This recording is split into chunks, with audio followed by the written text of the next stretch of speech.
What up? This is Finance, Fitness, and Folk channel. We discuss finance, a little bit of fitness, talk about some folk. So in today's episode, I'm going to discuss how to start a 360 photo booth business. So admin notes, thanks again to all the subscribe to the channel. I endeavor to keep pushing the video out, give you leverage to better yourselves. So let's get into it. So how do you start a 360 photo booth business? So I'm pretty sure folks have seen online over the last year or two where you see these videos where folks like they're doing a 360, like they're turning around, spinning. That is them standing on a 360 photo booth platform. So just for anybody that doesn't know as far as how that works, the person or the people that are actually you seeing turning around, they're not really spinning. What it is they're standing on a circular platform and there's a metal rod with the phone or the camera mounted on it, and the rod itself is spinning. So it's giving the illusion that the person is spinning around, but they're not really spinning around. They just, dancing, moving around, whatever. And that particular metal rod with the camera is moving around. So this has been very popular with parties, with young folks, and it can be a pretty lucrative business. But I would say to first start off, that business is to create an LLC for it. And I made a video recently. You can go back into my videos and you'll see exactly how you can go about creating an LLC. But there is some startup costs, unfortunately, because with any business, you got to start off with a little bit of cash, right?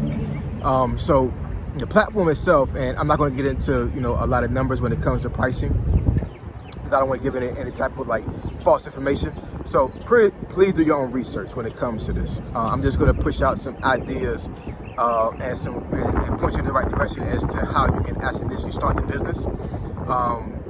So the platform itself, from what I researched, can be anywhere between $3,000 to $4,000 brand new, right? So use Google 360 photo booths equipment, and it should bring up some companies that sell these particular platforms.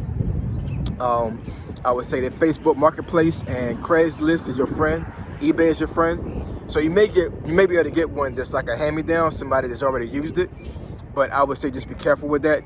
If you can, personally, I would try to go and physically see the device and actually see it work to verify that it works, because folks will try to bamboozle you and try to sell you something that doesn't work, right? So buying it online may be kind of problematic. That's why I say Facebook Marketplace, because if it's local, you can actually go to the person and actually test it out and see if it works and it functions properly. When me and my wife went to a wedding last year around by August time frame, the folks that had the wedding actually had one of these booths there, and from what I saw, there was 3 devices that they used along with the booth. They had a GoPro, which was actually on the mount itself where the booth was at to actually rotate the camera. And then they also had an iPhone they used to start the booth up, meaning that they controlled the device itself with their phone. And then they also had an iPad set up on a table where after they use the booth, they can go over to the iPad and actually view their pictures and then pick out which one they want or which video they wanted, right? Which video they wanted, and then they would be able to select and see price and all these other things, right? I have seen some booths that only had just the iPhone connected to the actual device itself for the rotate. But I would say for the optimal way to do this is to have the 3 devices: the GoPro, the iPhone, and the iPad. And the reason why I say those devices is because a lot of these photo booths, they operate on iOS. What I mean by iOS, I mean it operates on an Apple operating system, meaning that a lot of these booths don't use Android, right? So I'm not saying that every single booth you would research and try to buy would only use Apple. So if you have an Android, then so be it. Use an Android and then use a Android iPad for connection, so you can actually share the videos. You can actually do this business without having the pad. You can just use the camera and the phone. But I would say have all three, because you want the customer to be able to see their videos, you know, without you having to interact with the customer and actually showing it on a small phone, you know, your phone, versus you having an iPad when they actually see the video a lot bigger than what it would be on a phone. So of course we need transportation, right, to be able to move this stuff. The booth itself is kind of heavy, but I want to say they come with a case, a carrying case you can use that rolls. So it shouldn't be too much of a big deal to transport. And also I will say, especially if you're going to do parties, like especially kids parties, I know some folks that I know will drop it off, and then once the party is finished, they'll come back and get it. I think it's too much of a danger for you to leave it with little small kids. So unless you have somebody in the business with you to be able to stay there, I would say stay there myself, right? And just make sure that, like, if it's not being used, you don't have little kids jumping up on it and trying to spin when it doesn't spin, right? Because you know, kids gonna be kids, and you know, any small child that's jumping on some type of platform can be problematic, and you definitely don't want to get sued, right? One of the reasons why I say start an LLC for the business first, so just in case, right? I'm not wishing, but just in case somebody tries to sue you, they can sue the LLC and not you, right? So there's always going to be a liability when it comes to making businesses like this. It doesn't matter what kind of business you have. Would it be like you have a food business, this phone business, a trucking business, whatever. You know, so you're always going to be some type of, it's going to be always be some type of way or a risk that you might get sued by somebody. So that's why I say create an LLC for this particular business. But once again, this is Monday, March.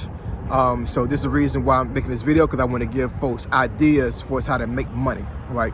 So even though the startup cost is kind of up there, it can be very lucrative. I'm not going to say exactly how much you can make, but what I will say is that there's parties going on all the time, right?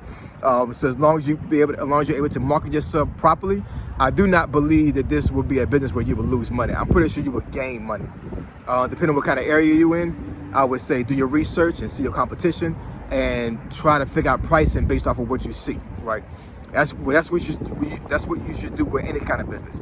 Do your local research and see who else has this particular 360 photo booth business, and see what their pricing is, and see how they market. And then you can have a kind of an ideas for how you can bring this business from the ground up. But yeah, that's one of the ways you can actually create a 360 photo booth business. So once again, take it with a grain of salt. And you know, I know some folks on this channel, watching the video, may not have a couple thousand to start this business, but I would say that if you market this thing right, you should make your money back pretty quickly. Because to rent it, like I'm not gonna say pricing, but you know, you can set your own price, but you know, most of the time when it comes to parties, folks gonna pay some money for parties, right? They're not, if you're throwing a party, especially when you're fitting the bill, and you know, you're not asking anybody that's attended the party to, you know, to fit the price. A lot of times they're gonna pay that price to be able to actually have those devices and those type of amenities to be at that party. And this is one of those things that's definitely is very popular with teenagers and small kids, and even with adults, right? Case in point, the wedding I went to actually had this particular device there. And trust me, the person that actually had that device made some money that day. I promise you they did. Because that wedding was pretty big. And I think at the minimum, at least 70% of the folks that attended that particular wedding used that photo booth, right? So it's a good business to get in. You know, just look into that and let's get this money, all right? Like, comment, and subscribe. I endeavor to keep putting your video out. Keep it leverage. Do better yourselves. Find it, fitness, and folk. Triple F, I'm gone.